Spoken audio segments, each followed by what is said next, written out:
गुरुवार को ब्रिक्स सम्मेलन को संबोधित करेंगे पीएम मोदी। वर्चुअली ब्रिक्स देशों के 13वें शिखर सम्मेलन की अध्यक्षता करेंगे।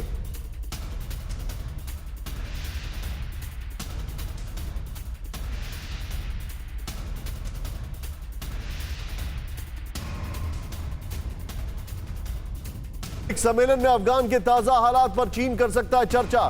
चीन का तालिबान को खुलकर समर्थन का ऐलान। यह बड़ी खबर है। बचाऊंगा सीधे मैं मनीष के पास चलूंगा। मनीष, प्रधानमंत्री मोदी ब्रिक्स को एड्रेस करने वाले हैं। हमें नहीं भूलना चाहिए कि प्रधानमंत्री मोदी एससीओ में भी जाएंगे, क्वाड में भी जाएंगे। तालिबान अफगानिस्तान का मुद्दा बड़ा है, लेकिन चाइना मेन कंस्ट्रक्टर है। ब्रिगेडियर विनोद दत्ता, स्वागत है आपका sir. Thank you so much for joining. कसवर, आपका भी स्वागत है। Manish, your take. देखिए, इसमें कोई दो राय नहीं कि आज की तारीख में जो वैश्विक परिदृश्य बन रहा है उसमें भारत की एक बहुत अहम भूमिका होगी, अफगानिस्तान के संदर्भ में भी और चीन, रूस और अमेरिका के बीच सामंजस्य बनाने के संदर्भ में भी।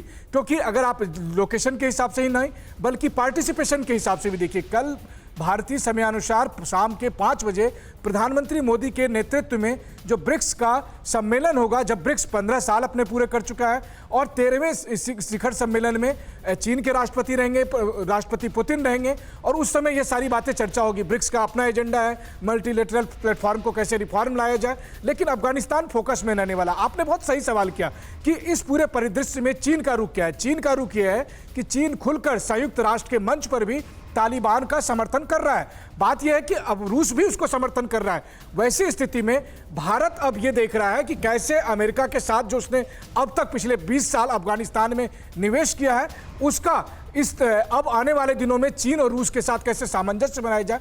तो इसलिए हर दृष्टिकोण से अफगानिस्तान को लेकर या फिर कहीं साउथ एशिया के पॉलिटिक्स को लेकर भारत की एक अहम भूमिका होगी। और एक बड़ी बात यह है कि आप यही सोचिए, प्रधानमंत्री मोदी के नेतृत्व में इस सरकार की विदेश नीति का असर कि अब फोकस घूम फिर कर यही आ गया कि अगर अफगानिस्तान में अच्छे से सरकार चलानी है तो भारत को बैक स्टेज के तौर पर पूरी दुनिया इस्तेमाल भी करना चाहती है। लेकिन कैसे करेगी मनीष? मेरा सवाल तो यही है।